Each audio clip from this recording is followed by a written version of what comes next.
En 1914, el archiduque fue el archiduque del Imperio Austrohúngaro, Francisco Fernando, fue asesinado por un terrorista de Serbia, por un comando serbio terrorista.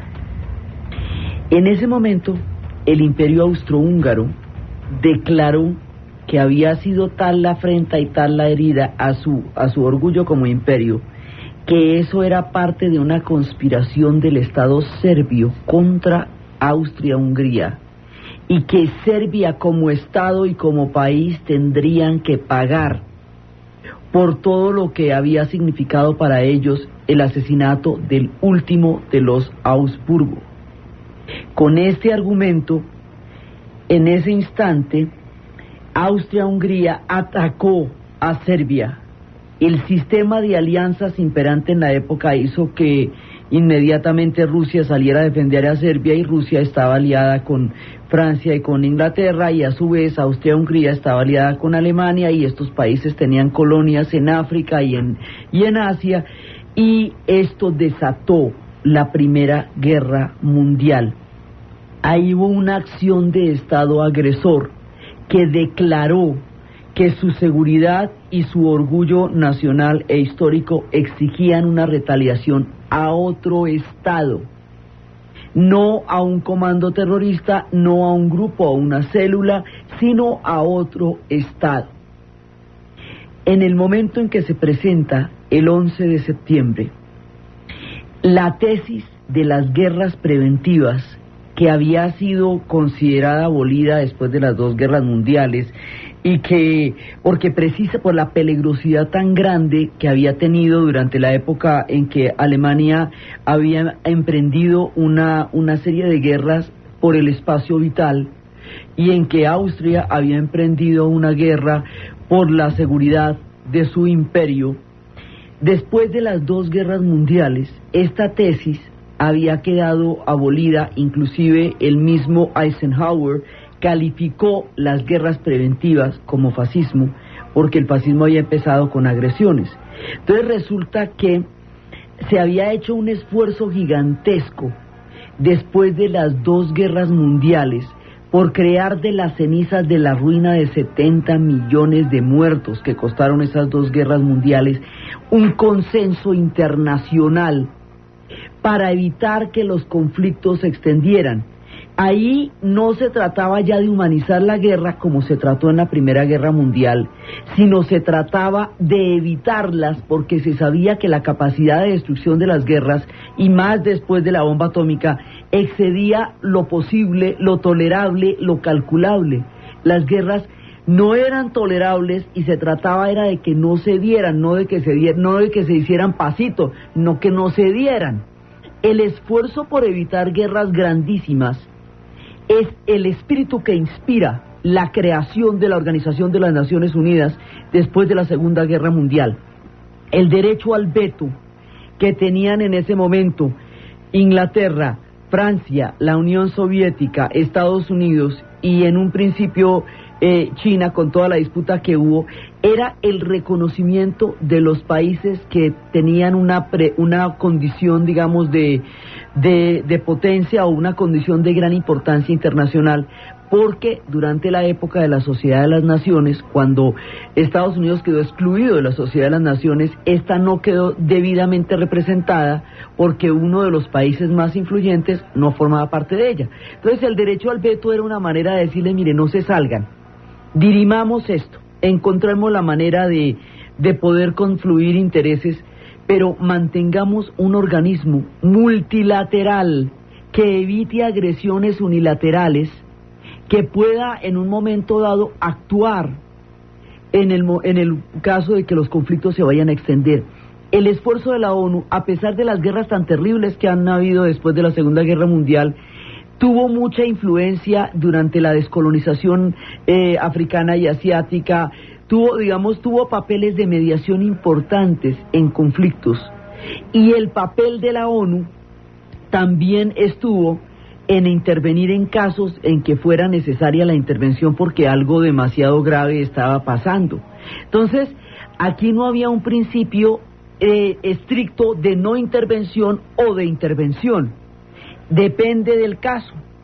Ahora, las influencias políticas y todas las diferentes tendencias históricas hicieron que haya casos de una gravedad extrema en las que no se intervino, como en Camboya, cuando Pol Pot mató en 1978 3 millones de camboyanos uno por uno y nadie lo evitó. Vietnam tuvo que invadir Camboya porque 5 millones de refugiados para una nación que recién había salido de una guerra como la que había tenido en ese momento contra Estados Unidos era más de lo que esa nación podía aguantar. Entonces lo paró Vietnam, pero no lo pararon las Naciones Unidas ni el contexto internacional. Cuando se produce el genocidio de Bosnia-Herzegovina, anunciado delante de todo el mundo, una limpieza étnica que acabó con la vida de 270,000 personas, nadie lo evitó. Cuando se produce el genocidio de Ruanda, 500,000 personas de las disputas entre los Hutus y los Tutsis, nadie lo evitó. Entonces, el principio de no intervención no es un dogma en sí mismo. Hay casos en los que la intervención hubiera podido salvar pueblos enteros, generaciones enteras, como los casos de Ruanda, Camboya y Bosnia-Herzegovina. El principio de no intervención tiene el problema también de que depende de los intereses que existan en la región. Cuando son regiones apartadas, que no representan geopolíticamente ningún interés mundial o cuya etnia no forma parte de un consenso de primera línea, las intervenciones, la indiferencia se impone como ley y dejan pasar las cosas que dejen pasar. Entonces, cuando se intervino en Somalia, eso fue un desastre, y también eso hizo que se considerara qué pasaba cuando se intervenía en áreas de un conflicto extremo como el que tenía Somalia. Es decir, aquí hay un montón de vaivenes dentro de esta complicada consigna de si intervenimos o no intervenimos en el caso en que un país está sufriendo una inminente situación de genocidio, como el caso de Timor Oriental, cuando Indonesia acabó con Timor Oriental. Entonces, la ONU ha tratado de sobrellevar con fallas y con aciertos, con gravísimos errores, pero también con grandes aciertos, el pedregoso camino de la posguerra, defendiendo la multilateralidad e sobre todo impidiendo que un Estado agresor proceda sin ningún tipo de control a agredir a los otros. Dentro de este principio, ahora esto a veces se cumple y a veces no, porque Serbia agredió a Bosnia, pero dentro de este principio, cuando Hussein invadió Kuwait, la ONU avaló el ataque a Hussein y a Irak, porque se había presentado un principio de ataque leve sobre un país independiente, y ese ataque era definitivo y la idea era una anexión. Eso no era una situación temporal para salir del paso, no, eso era una anexión lo que se estaba planteando ahí. Entonces la ONU en la guerra del Golfo Pérsico va a avalar y a participar porque hubo una agresión contra Kuwait, y se supone que el resultado de esa guerra fue desarticular por completo la peligrosidad del régimen, de privarlo de las armas químicas que le habían sido suministradas indistintamente por Occidente y por los demás países árabes durante la guerra contra Irán, y de todas maneras dejar a Hussein en el poder porque se consideraba que la inestabilidad de los componentes sociales de ese país eran tan explosivas que de todas maneras él lograba de alguna u otra manera mantener la región bajo una mano fuerte. Eso significó la entrega de los kurdos, de los chiitas y de todos aquellos que encabezaron la oposición contra el régimen a favor de los aliados, y que al ser abandonados fueron condenados por ese mismo hecho a la muerte. Entonces, resulta que quedamos en que Hussein era el que garantizaba la estabilidad de la región y que ya se le había deprivado de toda peligrosidad. Y ante un inminente genocidio en Irak se creó la zona de exclusión como una manera de tener un territorio de protección dentro de todos los conflictos que quedaron en ese país. De todas maneras, Irak queda sometido a cualquier cantidad de embargos, pero un embargo de los más grandes que se haya visto contra país alguno, un bloqueo en todo el sentido que destruyó la posibilidad de reconstrucción y de futuro de la sociedad iraní, durante el tiempo posterior a la guerra del Golfo Pérsico, porque los iraquíes quedaron completamente inermes frente a lo que van a ser las sanciones, y las sanciones van a afectar al pueblo y a la sociedad mucho más que a Saddam Hussein, que a través de la especulación lograba enriquecerse precisamente con los bloqueos. Entonces, después, cuando estalla el 11 de septiembre, se declara que el terrorismo ya no es una fuerza, digamos, internacional que se mueve de un estado a otro, sino que es en ese momento un problema de los estados que lo están protegiendo, como se declaraba que Serbia como estado era culpable del asesinato del archiduque y no el comando terrorista que en particular cometió el atentado. Aquí volvemos a tiempos graves.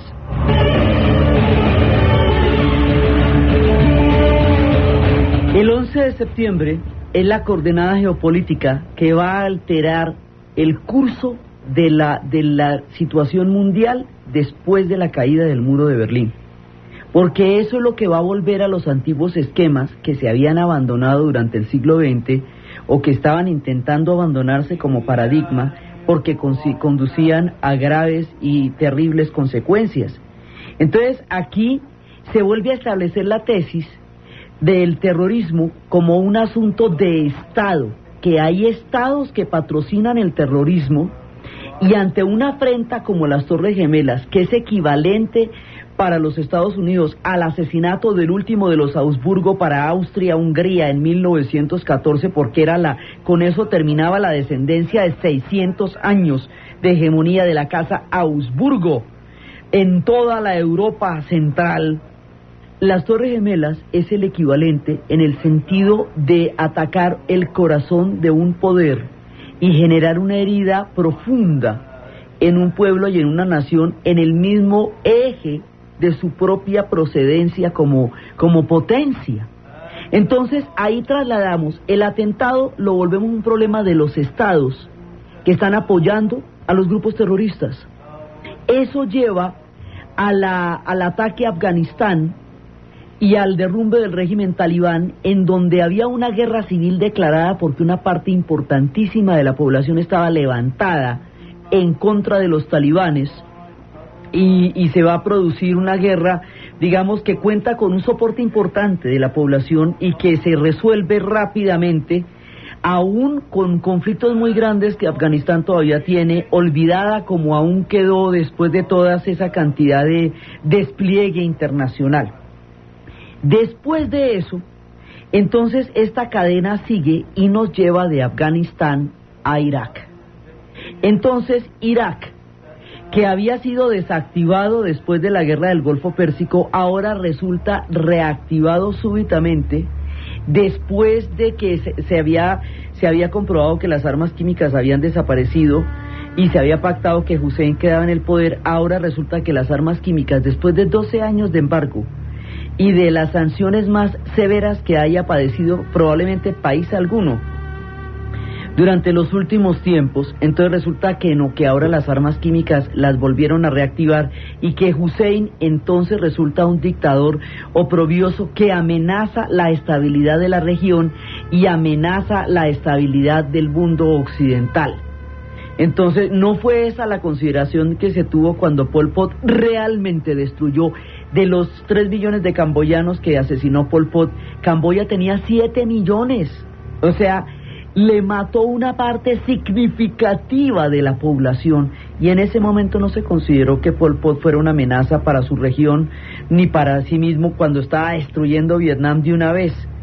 Y cuando se produce lo de Bosnia no se considera, son guerras olvidadas, porque son regiones distantes y apartadas que geopolíticamente no pesan dentro del mundo que se está generando. Pero es que Irak es donde está todo el petróleo. Entonces, situaciones que en otros países son, digamos, tolerables o que no necesariamente se ven con gravedad, aquí se volvían prioritarias. La diferencia está en que aquí hay petróleo, muchísimo, pero todo el petróleo del mundo. Entonces, empiezan las inspecciones de la ONU para encontrar las armas químicas y no las encuentran. Entonces la ONU dice: necesitamos más tiempo.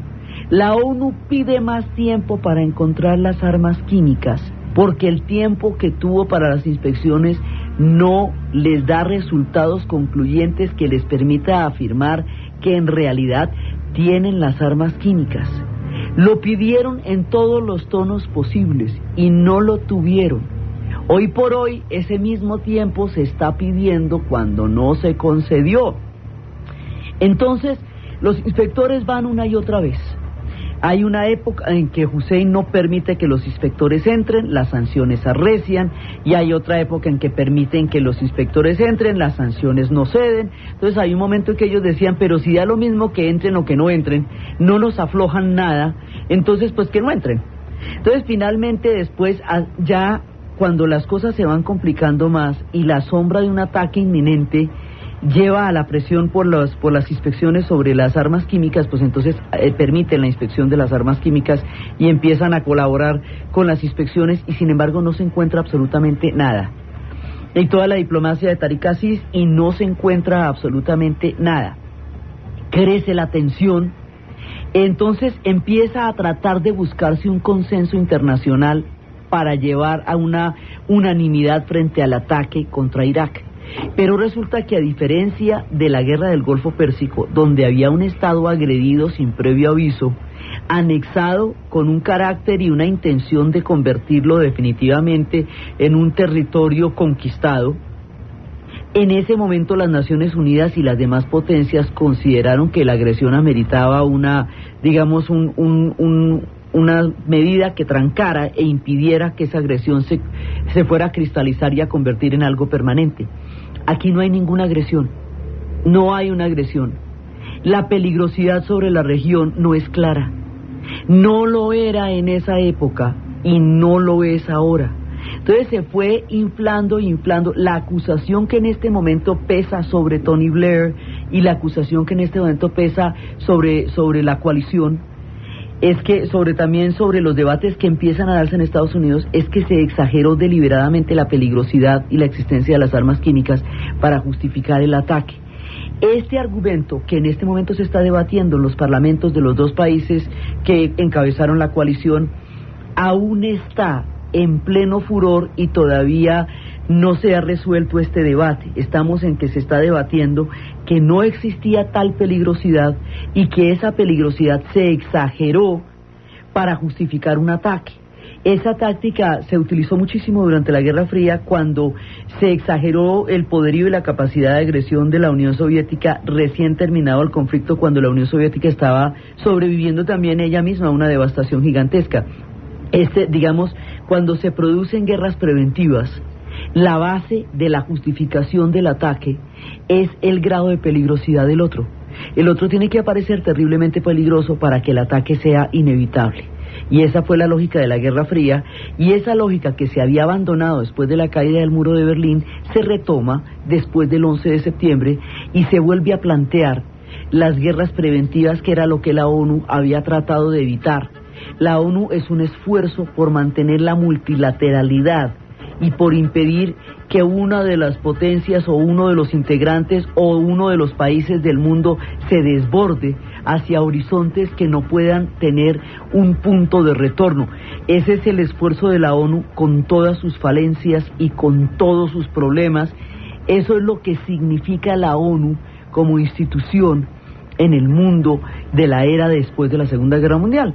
Entonces, ¿qué pasa? Aquí se busca el consenso de la ONU, pero el consenso de la ONU no solamente no se logra, sino que Francia amenaza con el veto, porque Francia definitivamente no está de acuerdo con la agresión.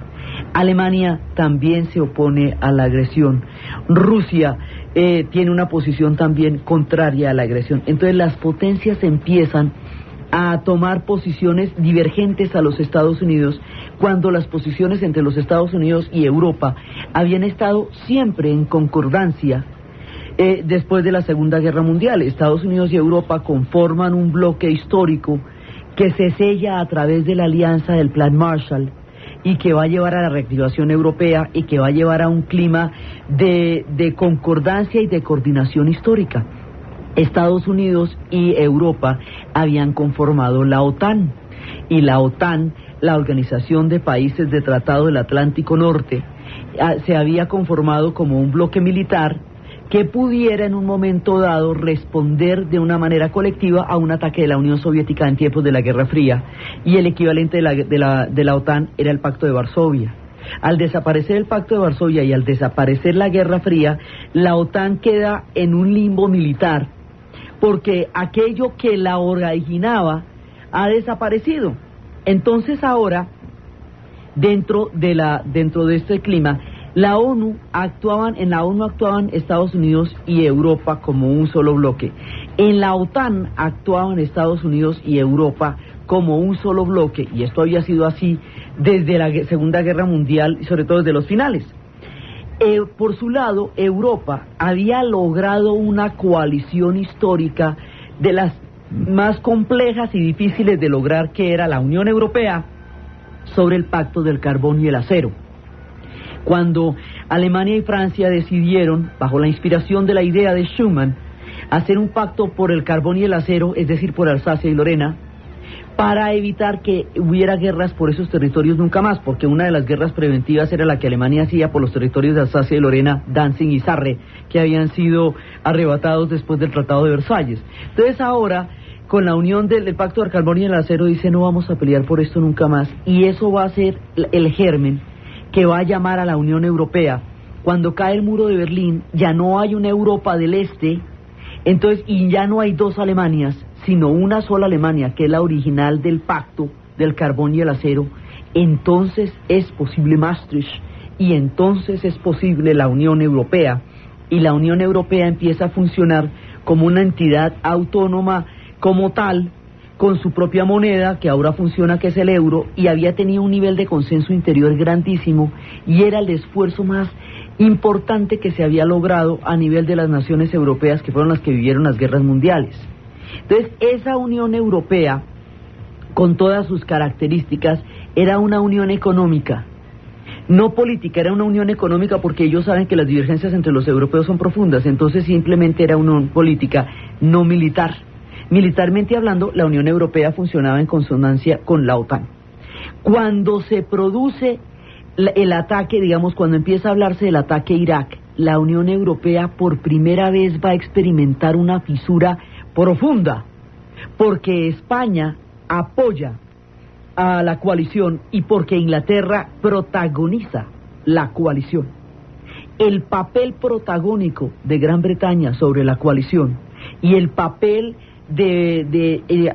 digamos, de total apoyo de España, de Aznar, del gobierno de Aznar, a la coalición y al ataque a Irak, fisura la Unión Europea, porque por primera vez hay divergencias profundas al seno de ellos desde que se crearon. Ahora, estas decisiones no cuentan con un respaldo popular claro, porque las manifestaciones en contra de la participación de España, como en contra de la participación de Inglaterra, fueron masivas a lo largo de todo el tiempo previo a la decisión y durante la decisión. Entonces, el repudio civil a la posibilidad del ataque cohesionó una cantidad de protestas que fueron desde Londres, pasando por Nueva York, Los Ángeles, Seúl, París, Berlín, Buenos Aires. Digamos, se dio una protesta global. Así como el mundo se globaliza a nivel de la economía, se van a globalizar las tendencias de un movimiento antiguerra como nunca antes. En la época de Vietnam, el movimiento antiguerra generó todo su espectro político dentro de los Estados Unidos. Contaba con una gran simpatía el movimiento antiguerra por fuera, pero es en Estados Unidos donde se constituyó una fuerza política. Ahora, durante la época del ataque a Irak, el movimiento antiguerra se globalizó. Entonces hay un momento en que las sociedades civiles se manifiestan claramente en contra de un ataque, y esas manifestaciones no son tenidas en cuenta a la hora de las decisiones militares. La misma Unión Europea se fisura porque hay unos que están francamente en contra del ataque, como es el caso de Francia y como es el caso de Alemania, y hay otros que están francamente a favor del ataque, como es el caso de España. Entonces la Unión Europea se enfrenta a su primera gran crisis, y de eso todavía no ha salido. Entonces, por todas estas cosas, no hay unanimidad. La ONU no está convencida de la necesidad del ataque. La ONU no está convencida de avalar una guerra preventiva cuando no hay una provocación directa, como sí sucedió con la invasión a Kuwait. No se encuentran las armas químicas y el régimen de Hussein es de una brutalidad ininterrumpida y continua que ha tenido desde el comienzo de los tiempos a lo largo de los 34 años y ahora se vuelve una causa mundial cuando no lo fue durante la guerra contra Irán, en el momento en que el régimen era igualmente brutal y resultaba siendo aliado. Ahora, digamos, ¿qué había cambiado dentro de la brutalidad y la persecución del régimen de cuando era aliado en la guerra contra Irán a cuando se convierte en intolerable después del 11 de septiembre? El argumento no es claro y como no hay ninguna claridad sobre eso, la ONU no tiene elementos dentro de su misma constitución para encontrar cómo apoyar ese ataque, y eso va a fisurar también porque va a poner en entredicho el papel de la ONU a la hora de la resolución multilateral de conflictos.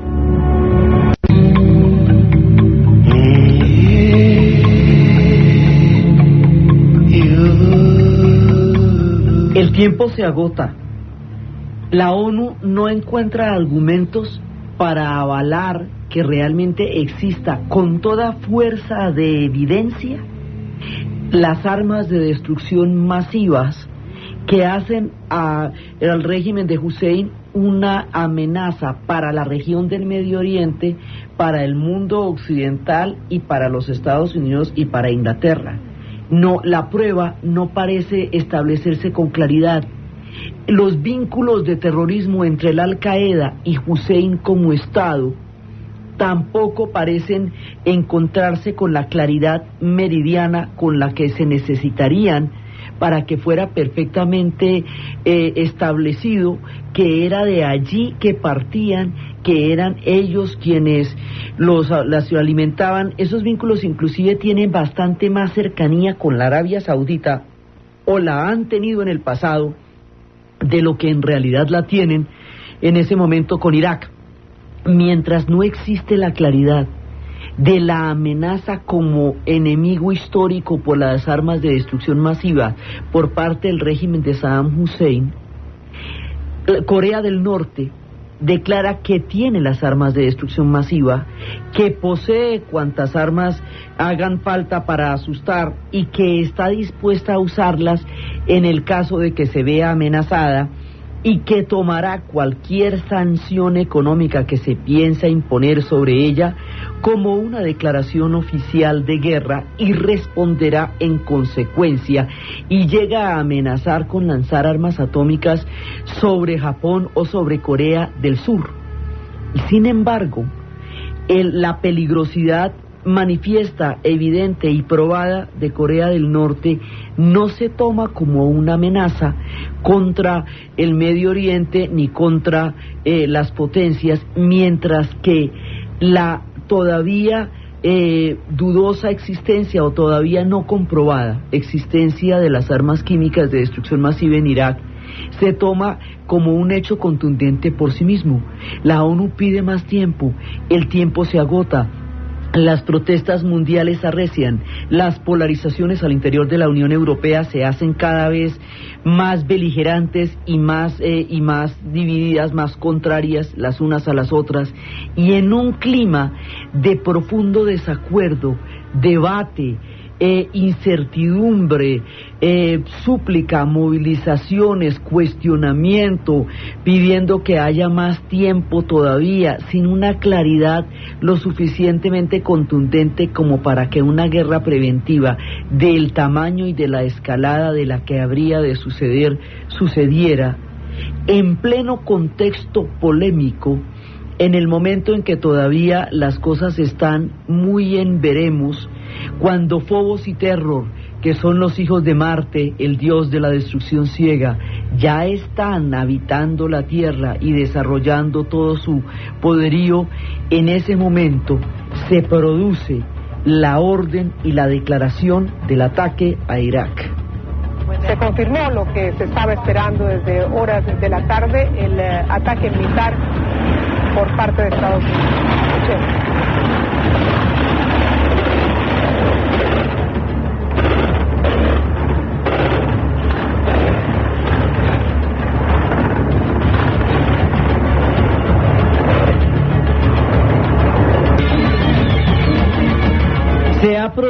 domingo, 10:30 de la noche, la primera hora, el primer ataque a Irak. Estamos en marzo 17, ahí empieza el ataque.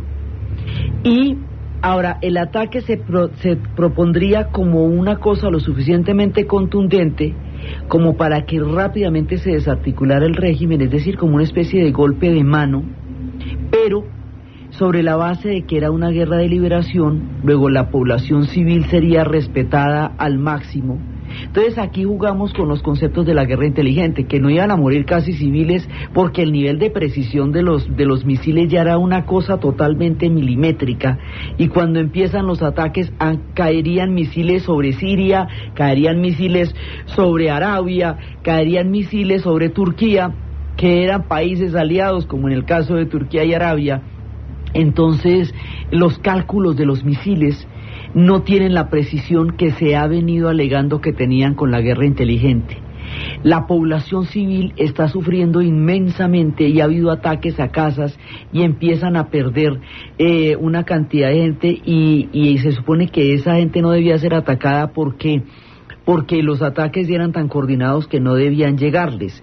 El fuego amigo empieza a hacerse presente también y muchos de ellos mismos van a ser víctimas de sus propios aliados. Entonces, digamos, una cosa es lo que usted cree que va a ser una guerra cuando la planea, y otra lo que le resulta la guerra cuando usted efectivamente la hace, porque es que esas son dos cosas diferentes.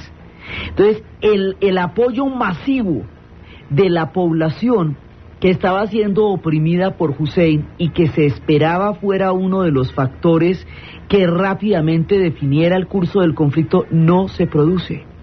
No es el caso de Afganistán, donde hay una alianza norte en pie de guerra contra los talibanes y que al entrar las tropas va a apoyarse con ellos para pelear contra los talibanes, a pesar de toda la persecución y de toda la represión y de la brutalidad y del genocidio que Hussein ha producido y ha perpetrado a lo largo de sus 34 años de gobierno sobre los chiitas y sobre los kurdos. Ese apoyo no se da a nivel masivo, existe mucho temor acerca del abandono del que fueron objeto en la primera parte en la guerra del Golfo Pérsico, y todavía no se sienten claramente apoyados, y todavía no les queda claro que a Hussein sí lo van a tumbar, como para que no vayan a quedar ellos otra vez expuestos una vez más a una represión totalmente brutal y completamente indefensos frente a eso. Entonces no se produce inmediatamente la coalición y el apoyo que ellos estaban esperando. Los ataques son absolutamente fulminantes porque el tipo de armas que se están usando y el nivel de guerra que se está produciendo actualmente pues es de una capacidad de destrucción infinita. Entonces, primero están tratando de llegar a las ciudades. Ahí la primera fase es en el puro desierto, después van a llegar a las ciudades, y cuando lleguen a las ciudades se van a enfrentar con todas las diferentes tensiones que rasgan la sociedad iraquí. Entonces, los kurdos, engañados una y otra vez en 1920, en 1945, en 1960, se levantan de nuevo para buscar el proyecto del Kurdistán y encuentran en la invasión de la coalición la coyuntura para volver a intentar una vez más el proyecto del Kurdistán, y por eso van a ser una parte importante en todo lo que va a ser Kirkuk, por un lado, que es la zona kurda. Pero resulta que simultáneamente la coalición es aliada de Turquía, y el corazón del problema kurdo rompe por dentro a Turquía en el momento en que se resolviera el Kurdistán. El estar del mismo bando con los turcos y con los kurdos, que son enemigos mortales, hace terriblemente frágil y delicada la situación, porque en cualquier momento se pueden atacar ellos dos. Inclusive Turquía iba a atacar a los kurdos. ¿Y por qué no? Si a mí sí me amenazan los kurdos, aquí estamos en una guerra preventiva, donde ante la peligrosidad de un régimen se le atacó, pues lo mismo los kurdos son un peligro para mí, yo los puedo atacar.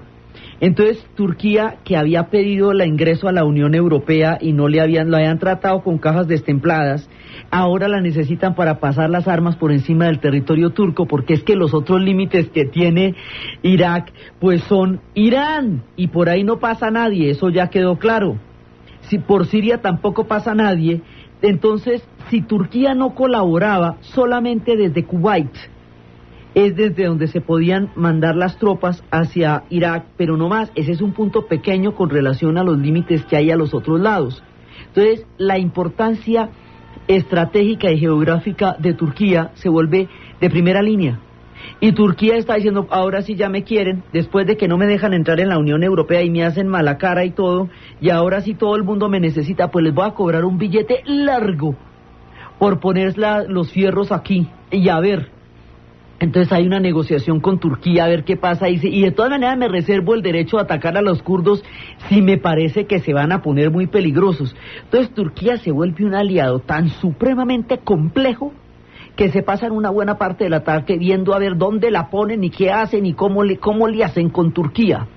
Entonces, por un lado, el ataque arrecia, pero no pasó en 5 días. No fue una guerra fulminante como las invasiones a Grenada o a Panamá.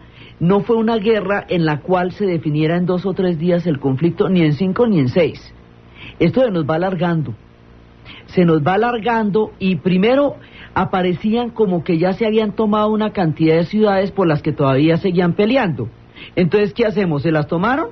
Y si se las tomaron, entonces ¿por qué siguen peleando? Es porque no se las han acabado de tomar. Entonces, ahí aparecen las ciudades sagradas del Islam. Y las ciudades sagradas del Islam son Kerbala y Nayab. Y resulta que en Kerbala y en Nayab están la tumba del mismísimo Ali, el descendiente, el yerno, el hijo, el yerno del profeta Mahoma, el esposo de Fátima, el creador de la Shia, y eso hace que el mundo chiita encuentre en estas ciudades, en una está Ali y en la otra está Hussein, el hijo de Ali, es decir, la mismísima familia del profeta.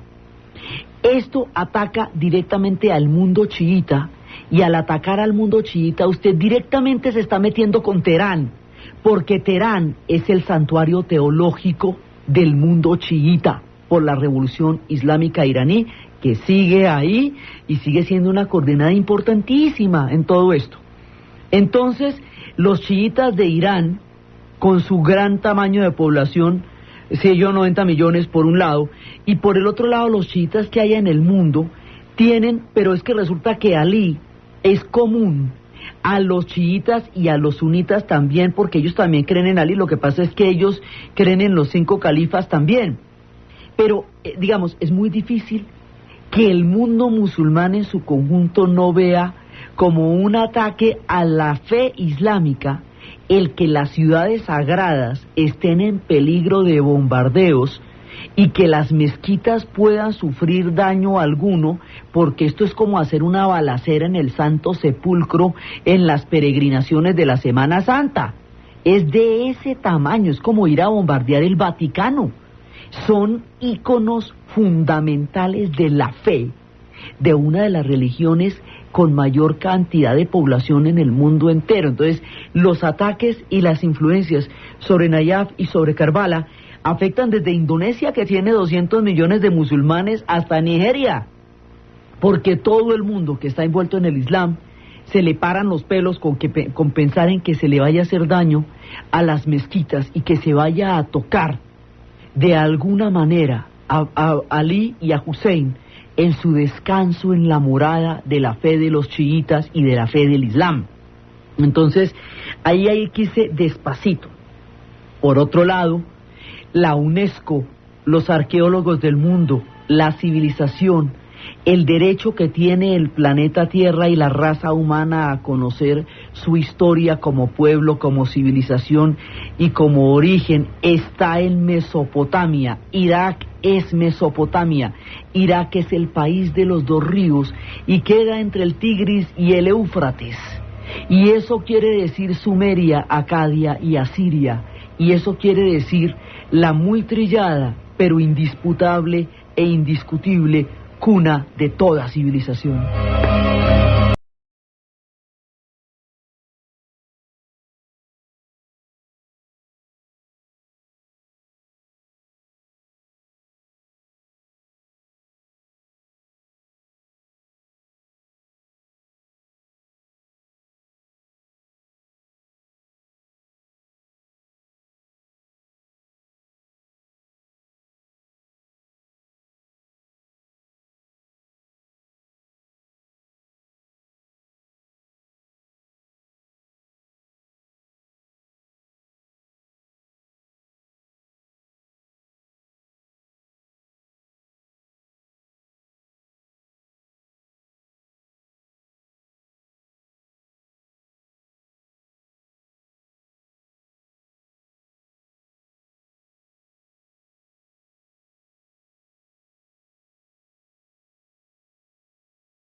La UNESCO y todos aquellos que apreciamos la civilización entramos en una profunda preocupación por lo que pueda estar pasando allá, los arqueólogos, historiadores, profesores y la gente común y corriente que sabe que la escritura se inventó en Sumeria, que la escritura cuneiforme fue la primera forma en que la historia empezó a ser registrada hasta donde nosotros tenemos conocimiento. Lo que nosotros llamamos historia es el registro escrito de los hechos. Y ese registro escrito de los hechos tiene su origen en el año 4000 en Sumeria a través de las tablillas cuneiformes, y esas tablillas están muchas sin descifrar y sin leer, contenidas en montículos que se llaman tel, allí donde se estaban echando bombas racimos. Entonces primero hay una súplica de protección con mapas de los lugares arqueológicamente más importantes, porque es que los bombardeos se están dando en Mosul. En el centro de Mosul queda Nínive, ahí están las ruinas de Nínive.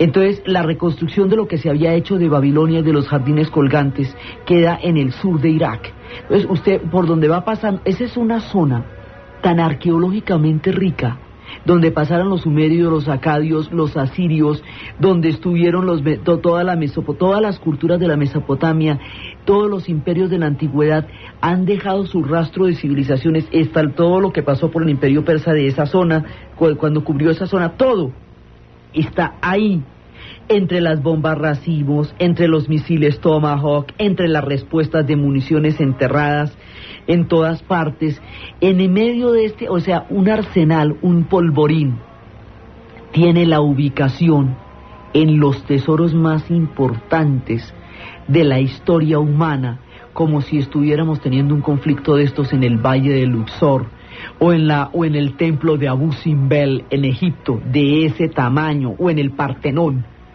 Entonces resulta que está toda esta cantidad de problemas desde el punto de vista arqueológico de Mesopotamia, y desde el punto de vista islámico, Bagdad fue el califato donde tuvo su origen el esplendor abasí. Y en las universidades de Bagdad se inventaron las universidades mucho antes de que Occidente lo hiciera, y allá se inventó el álgebra, la química, el algoritmo, muchos de los conocimientos que Occidente necesitaría para desarrollar la ciencia moderna. Lo sacó del gran progreso de la civilización islámica, y eso está representado en Bagdad, ciudad que significa lo dado por Dios. Entonces, digamos, la carga histórica de Irak, que es lo que hemos visto a lo largo de todo este ciclo, se resume en la ciudad de Bagdad, Basora y Mosul, y está en la mira de una guerra de un nivel de despliegue militar absolutamente aterrador, y en la mitad la población civil. Esa población civil que estuvo 8 años sometida a una guerra contra Irak, que después la llevaron contra Irán, después la llevaron contra la guerra del Golfo Pérsico, y después le metieron 12 años de sanciones. Esa población que lleva una generación de solo sufrimiento, ahora le toca un ataque de los más grandes que se haya visto en los últimos tiempos. Quedan atenazados entre la brutalidad de un régimen y el horror y el despliegue de un conflicto de este tamaño. Metidos en el sándwich de la historia, la población civil iraquí ha sufrido en forma continua durante los últimos 20 años sin un solo día de respiro, y ahora con un conflicto de estos. Entonces los van a liberar. Liberar significa que la población civil debe ser cuidada por encima de todo, pero no hay planes específicos para cuidar la población civil. El conflicto avanza, pero no logra consolidar rápidamente. En un momento dado, sin que nadie lo espere, desaparece Hussein, desaparece Tariq Aziz, desaparece todo el régimen. Con ellos desaparece el Estado, porque como esto era un régimen de partido único, esto significa, el partido único significa que controla absolutamente todo. Controla el gobierno, controla el Estado, los organismos, la salud, la educación, todo, porque es un régimen de partido único. Al caer el régimen, el clan Tetikrit, que se había mantenido en el poder durante 34 años, con todas las cosas que hemos visto que hizo para lograrlo, se deshace como un castillo de naipes, y desaparecen en la sombra del desierto, y empiezan los rumores que Hussein está vivo, que por allí, que por allá, que le vieron, que dijeron, que se supo, que no se supo, y no se sabe nada. Entonces, cae el régimen como un castillo de naipes y no parece haber una resistencia verdaderamente esperada y contundente como la que se creía, y eso hace que sea más complejo imaginar qué tan peligroso en realidad era cuando se desbarató como si hubiera sido un castillo de arena, cuando se desapareció como si hubiera sido un papel. Entonces, ahí, digamos, hay un primer problema, desaparece el régimen, bueno, y ahora desapareció el régimen, ¿y qué vamos a hacer? Y las armas químicas no aparecen, y no aparecen, y no han aparecido. Entonces ya se desarticuló el régimen, pero al desarticular el régimen colapsa el país, porque el régimen había logrado un nivel de control absoluto en todas las esferas del mundo iraquí, y al quitar ese poder se desbarata todo. Como ese es un país hechizo, y ahí hay kurdos, y ahí hay chiitas, y ahí hay sunitas, y los sunitas, que son una minoría, gobernaba despóticamente al país a través de la represión fundamental en el clan Tikrit de Hussein. Esos sunitas estaban gobernando al resto. La mayoría es chiita, la gran mayoría chiita tiene en Irán su senda histórica, porque ellos están espiritualmente aderezados a los mulá de Teherán, y esto mete a Teherán en el corazón del conflicto, aunque esté por ahí al ladito. Los kurdos no son iraquíes, los kurdos no son iraquíes, los kurdos no son sirios, los kurdos no son turcos, los kurdos no son de ninguno de esos países, los kurdos son kurdos, tienen su propia guerra, su propio proyecto y su propia causa. Y sus alianzas históricas están encaminadas únicamente a que la coyuntura facilite o dificulte la creación del Kurdistán, y pare de contar, estos tipos no son iraquíes. Entonces, para poder favorecer a los kurdos, usted tendría que tener una autonomía con miras a poderse expandir hasta crear el Kurdistán, y ahí está amenazando a Turquía y de una vez a Siria. Entonces vamos a ver qué hacemos con los kurdos. Los chiitas no pueden concebir el gobierno sin una afiliación religiosa. La teología, la sharia, es parte del poder. Digamos, la estructura religiosa y la estructura política son una sola, desde que el profeta así lo decidió y así lo montó durante su tiempo de vida. Usted no le puede pedir a los chiitas que hagan un gobierno laico, porque los chiitas son teocráticos por definición y son la mayoría. Si usted no va a reconocer un gobierno laico, un gobierno teológico, no puede reconocer entonces la legitimidad de los chiitas, y los chiitas son en realidad la mayoría de la población de Irak, y los santuarios están ahí, Irán está detrás. Entonces, y los sunitas quedan totalmente debilitados porque estaban apoyados por el clan que mantenía sujeto el poder del régimen de Hussein en el tiempo en que él gobernó durante todos estos años en Irak. Entonces se arma un tropel. O sea, usted va a llevar instituciones democráticas a un pueblo que ha tenido, por un lado, órdenes tribales, y por otro lado, órdenes monárquicos, y por otro lado, partidos únicos de corte militar que han llevado a las épocas del panarabismo y de la nacionalización del petróleo.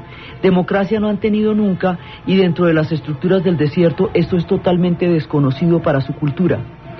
Usted va a responder por la población civil y se forma una tragedia humanitaria que nadie padece poder organizar por el tamaño de lo que está pasando. Después vienen los saqueos, inmediatamente después de terminada la fase estrictamente militar del conflicto, derrumbado el régimen y colapsado toda la estructura política y militar de lo que era Irak. Entonces empieza la tragedia humanitaria y empiezan los saqueos, y los saqueos arrasan con los museos de Bagdad, y se quema la biblioteca de Bagdad, y esto es la quema de la biblioteca de Alejandría, esto es un incendio en el Louvre, esto es una destrucción del Museo Británico, esto es como acabar la biblioteca del Congreso en Washington, esto es atacar el saber y el legado humano, porque ahí están las primeras versiones del Corán en idioma original, y nadie protege esto, porque no hay plan para la cultura, porque no hay plan para la población civil, solamente hay plan para el petróleo. Y eso también genera una sensación que es incompatible con el carácter liberador que ideológicamente se mantenía durante el conflicto. Entonces hay muchas cosas por resolver: el papel de la prensa, de Al Jazeera, los bombardeos a los periodistas, los saqueos a las reliquias, la tragedia humanitaria que está desatada, la fase de reconstrucción que no logra arrancar de los primeros pedazos hasta poder convertirse en un proyecto. Todo eso está en punta.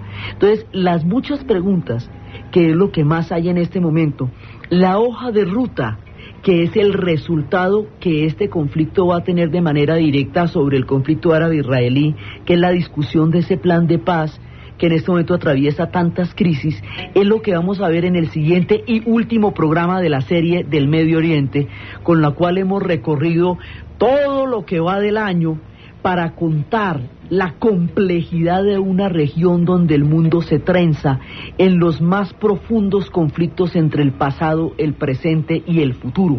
Entonces, desde las arenas del desierto, desde las tormentas de arena que se levantaban en los momentos más oscuros, desde los tesoros artísticos, desde los legados de Mesopotamia, desde las letras escritas en la biblioteca de Bagdad, en la narración de Ana Uribe, en la producción César Moreno, y para ustedes feliz domingo.